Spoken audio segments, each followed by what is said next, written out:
శేఖర్ రెడ్డి గారు. సో ఇది ఆల్రెడీ శ్రీకాంత్ గారు చెప్పింది ఏంటంటే వ్యక్తిగత ఆ నవ్వులో ఆన్సర్ ఏమేమి అడుగుతుంది అంటే మీరు చెప్పిన వాటి మీద నాకు గౌరవం ఉంది.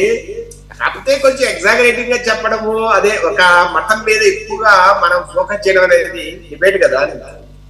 రైట్ నా యొక్క ఆంతర్యాన్ని నేను చెప్పాను బ్రదర్, నా యొక్క అభిప్రాయాన్ని నేను తెలియజేశా, అంతే కదా. నన్ను తప్పు తప్పు పడట్లేదండి, తప్పు పడట్లేదు. ఓకే శేఖర్ రెడ్డి గారు ఇంకా ఎక్కువ చెప్పాలనుకున్నా, చాలా తక్కువ చెప్పా. సరే ఓకే ఇంకా ఎక్కువ చెప్పాలనుకున్నా, తక్కువ చెప్పా. ఉంటారు కదా, వారికి సహించలేరే కొంచెం తక్కువ చెప్పారు. శ్రీకాంత్ గారు, మీరు బ్రాహ్మణ సమాజానికి సంబంధించిన ఒక నాయకుడిగా మీ భావాలు మీరు వ్యక్తపరిచారు, మీకు కాదనట్లే.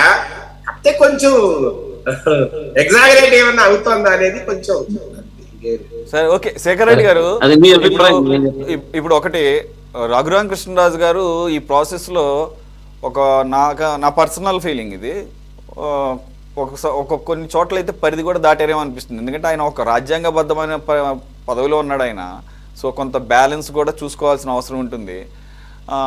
అలాగని చెప్పేసి వ్యక్తిగతంగా ఎవరికుండే ఆలోచనలు, భావనలు, అలాగే నమ్మకాలు, మతపరమైనటువంటి విశ్వాసాలు వారికి ఉంటే కాదంటం లేదు.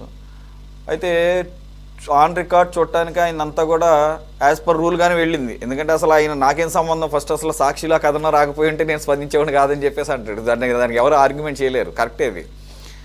ఏదో అనుకుంటే ఏదో జరిగిందని సాక్షి వాళ్ళు ఏదో కార్నర్ చేద్దామని చెప్పేసి ఒక పొలిటికల్ దీంతో మోటోతో వస్తే శ్రీకాంత్ గారు అన్నట్టు కాస్త హిందువులందరికీ కూడా ఆనందించేటటువంటి ఒక కార్యక్రమానికి చివరికి రూపకల్పన జరిగింది. సరే అక్కడ ఉన్నటువంటి లోకల్స్ యొక్క వారి మనోభావాలు ఏంటి అనేది ఇది ఒక్కొక్కసారి కొన్నిటిని మాట్లాడలేము. ఎందుకనంటే అయోధ్య విషయంలోనే తీర్పులు వచ్చేసినప్పుడు ఎవరికి ఎంతవరకు ఒకరికిద్దరికి సమస్యలు ఉన్నా లేకపోతే అయిష్టాలు ఉన్నా చేయగలిగింది ఏం లేదు.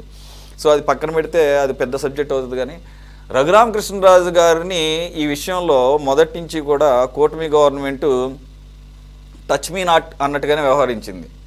బాబు నువ్వేం చేసుకుంటావో చేసుకో, ఏదైనా కానీ నీ పర్సనల్లే, మాకు సంబంధం లేదని ఒక్క సందర్భంలో కూడా ఆకివీడు విషయంలో రఘురామకృష్ణరాజు గారు మాట్లాడిన మాటలకి లేకపోతే ఆయన అక్కడ కొంత వివాదాస్పదంగా వ్యవహరించిన తీరుకు కూడా ఓన్ చేసుకోలేదు, అలాగని చెప్పేసి ఖండించడం లేదు. సో ఒక డిప్లొమాటిక్ దీన్ని కంటిన్యూ చేసింది. గుడ్ ఫర్ యూ, మీకు అనుకున్నట్టుగానే అది ప్రభుత్వానికి చుట్టుకోలేదు, ఎటువంటి వివాదాస్పద దీనికి రాలేదు. ఐ మీన్ కోర్ట్స్ యొక్క ఇన్వాల్వ్మెంట్. నేనేమంటానంటే ఆయన రఘురామకృష్ణరాజు గారు ఇంతకుముందు ఎంపీగా ఉన్నారు, ఒక ఉపసభాపతి. సార్ నేను అనేది ఏంటంటే అకివీడులో రామాలయం కట్టడం తప్పు కాదు. ఎందుకంటే అక్కడ 80 సంవత్సరాలుగా రామాలయం ఉందనేది ఆర్ఎస్ఆర్ రికార్డు చెప్తున్నాయి. రీసర్వే సెటిల్మెంట్ రిజిస్టర్ ఏదైతే ఉందో దాంట్లో స్పష్టంగా ఉన్నప్పుడు ఇప్పుడు సార్ కలెక్టర్ గారు ఎన్ఓసి ఎందుకు ఇచ్చారు? వారికి ఏదైతే రికార్డ్స్ గత 100 ఇప్పుడు రీసర్వే సెటిల్మెంట్ రిజిస్టర్ అనేది 100 సంవత్సరాలకు ఉంటుందండి. అది 1910 నుంచి అది ఆ రిజిస్టర్ మెయింటైన్ అవుతూ వస్తుంది. దాంట్లో ల్యాండ్ క్లాసిఫికేషన్ కావచ్చు, దాని ఓనర్షిప్ కావచ్చు, అక్కడ ఏముంది ఇవన్నీ కూడా రాస్తారు దాంట్లో. నేను కూడా చాలా సమస్యలు లోకల్ గా తిరిగేటప్పుడు ఆర్ఎస్ఆర్ మెయిన్ ప్రధాన పాత్ర. దానికి ముందు ఆర్హెచ్ పేజ్ ఒకటి ఉంటుందండి, అది ఒరిజినల్, అంటే అది స్టార్టింగ్ పాయింట్ ఆర్హెచ్ పేజ్ అనేది. తర్వాత ఆర్ఎస్ఆర్, ఈ ఆర్ఎస్ఆర్ లో స్పష్టంగా ఉన్నందువల్ల కలెక్టర్ గారు కూడా దాన్ని కాదలేని పరిస్థితి. కాకపోతే సార్ ఇక్కడ హ్యాండిల్ చేసిన తీరే కొంత వివాదాస్పదమైంది. అంటే మా నాయకుడు కాబట్టి నేను ఆయన్ని ఏం చేసినా ఆయన సపోర్ట్ చేయాలనేది నా తత్వం కాదు. నేనేమన్నానంటే సార్ మీరు చెప్పినట్టు ఆయన రామాలయం కట్టడంలో తప్పు లేదు. సరే సపోజ్ ఇప్పుడు మేము ఒకవేళ చంద్రబాబు నాయుడు గారు లేకపోతే మా పార్టీలో ఉన్న నాయకులు ఎందుకు ఇలా మాట్లాడేది మీరు అన్నారనుకోండి, అంటే రామాలయం కట్టడం మీకు ఇష్టం లేదా అని అంటారు. లేదు ఇలా మాట్లాడడం తప్పు అన్నాం అనుకోండి, ఇంకో రకంగా మాట్లాడతారు. సరే నేను అనేది ఏంటంటే సార్ ఎవరైనా ఒక నాయకుడు ఏదైనా ఒక సమస్యను పరిష్కరించాలనుకున్నప్పుడు సెన్సిటివ్ గా వెళ్ళాలి. సార్ ఇదేమి హిందూ రాజ్యం కాదు, India is not a Hindu రాజ్య, it is a secular country. హిందువులకు ఏ రకంగా హక్కు ఉందో క్రిస్టియన్లకు కావచ్చు, ముస్లింలకు కావచ్చు, అన్ని మతాలను విశ్వసించే అందరికీ కూడా ఈ దేశంలో నివసించే హక్కు ఉంది, విశ్వసించే హక్కు ఉంది.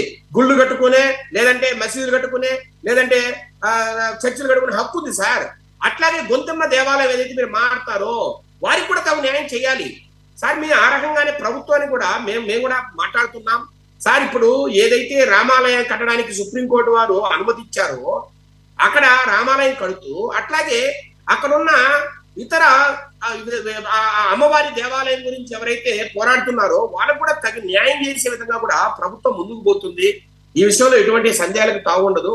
రెండో మాట ఏంటంటే సార్, ఏదైనా మనము ఇట్లాంటి మతం గురించి కావచ్చు లేదంటే విశ్వాసాల గురించి మాట్లాడేటప్పుడు నేను అందరికీ కూడా అప్పీల్ చేస్తున్నా ఈ సిటీ న్యూస్ ఛానల్ ద్వారా మా రాష్ట్రంలో ఉన్న తెలుగుదేశం నాయకులు కావచ్చు, జనసేన నాయకులు అందరికీ కూడా చాలా జాగ్రత్తగా మాట్లాడాలి సార్. వేరే మతాల వారు మనసు దెబ్బతినే విధంగా మనం చూడండి ఏమైందో, దళిత క్రైస్తవ శంకారావం అనే మీటింగ్ పెట్టి ఏ రకంగా మాట్లాడితే అది పెద్ద ఇష్యూ అయిపోవడం. ఈ రకంగా సార్ మనం మాట్లాడేటప్పుడు శ్రావణ్ కుమార్ గారు అయితే అసలు ఈ మధ్య కాలంలో మీరు ఎలా అఖిబిలో రామాలయం కడతారో నేను చూస్తా అని ఆయన ఛాలెంజ్ చేయడం, సుప్రీంకోర్టు కాదు ఆ తర్వాత కోర్టు ఏదైనా ఉన్నా కూడా అక్కడికి వెళ్తానని ఆయన రకరకాల ఛాలెంజ్ ఉంచాం. అంటే నేనంటాను సార్, ఒక ఉపసభాపతిగా ఉన్న వ్యక్తి కొంత సమయం పాటించి జాగ్రత్తగా డీల్ చేయాలి. నేనేమంటానంటే సార్, ఇప్పుడు ఆయన ఏదైతే ఆయన ఉండి కాన్స్టిట్యున్సీ ఉందో అక్కడ అన్ని మతాల వారు ఆయన కావాల్సిందే కదా, అన్ని కులాల వారు కావాలి. అందరికీ ఆయన ప్రజలకు ఆయన ఒక తండ్రిలాగా బిహేవ్ చేయాలి, మంచిగా ఉండాలి, అందరి అభిప్రాయాలు తీసుకోవాలి. ఎక్కడైనా ఎవరైనా రివర్స్ గా ఉన్నప్పుడు వారిని కూడా గౌరవించాలి, వారికి ఏదైనా నచ్చ చెప్పాలి. అలా కాకుండా ప్రెస్ మీట్లు పెట్టి కొద్దిగా మాట్లాడడం అనేది కొంత సబబు కాదేమో నా ఫీలింగ్. కానీ ఇది మరి నాయకత్వాలు మాట్లాడాలంటే సార్ ఎటు మాట్లాడినా ప్రాబ్లమే, ఆయనకు సపోర్ట్ గా మాట్లాడినా ప్రాబ్లమే, ఆయనకు ఆపోజిట్ గా మాట్లాడిన ప్రాబ్లమే. ఇది చాలా సెన్సిటివ్ ఇష్యూ సార్. బట్ నేనైతే కుండల బద్దలు కొట్టి చెప్పగలను, రఘురామకృష్ణరాజు గారు ఇట్లాంటి విషయాల్లో జాగ్రత్తగా మాట్లాడాల్సిందే సార్. ఈ రోజు తెలుగుదేశం పార్టీ ప్రభుత్వం ఉండొచ్చు, లేదంటే కూటమి ప్రభుత్వం ఉండొచ్చు, లేదా ఇంత ముందర సార్ ఇప్పుడు 60 సంవత్సరాలు కాంగ్రెస్ పార్టీ పరిపాలించింది దేశాన్ని, ఇప్పుడు బీజేపీ ఉంది. రేపు ఎవరు వస్తారో తెలియదు. నేనేమంటున్నాను సార్, దేశం ముఖ్యం, రాజకీయాలు ముఖ్యం కాదు. దేశం ముఖ్యమైనప్పుడు జాగ్రత్తగా మాట్లాడాల్సిందే సార్. ఈ దేశంలో ఇంకా 1000 సంవత్సరాలకైనా అన్ని మతాల వారు నివసించి తీరాల్సిందే, అన్ని మతాల వారు ఉండాల్సిందే సార్. రాముడు దేవుడైతే, కృష్ణుడు దేవుడైతే, యేసుక్రీస్తు కూడా దేవుడే, మహమ్మద్ ప్రవక్త కూడా దేవుడే. అందరినీ మనం గౌరవిస్తేనే ఈ దేశం సుభిక్షంగా ఉంటుంది. కేవలం శ్రీరాముడి గురించి గొప్పగా చెప్పుకొని ఇతర మతాల వాళ్ళని తిట్టడం అనేది కరెక్ట్ కాదనేది నా ప్రధాన ఉద్దేశం. రైట్ శేఖర్ రెడ్డి గారు, ఒక సర్ప్రైజింగ్ ట్విస్ట్ ఇచ్చారు. ఒక సగటు టీడీపీ నాయకుడు మాట్లాడినట్టుగా నాకు అనిపించలేదు. But I really appreciate your understanding towards the faith and religion in this particular country, India, the great. Thank you, sir.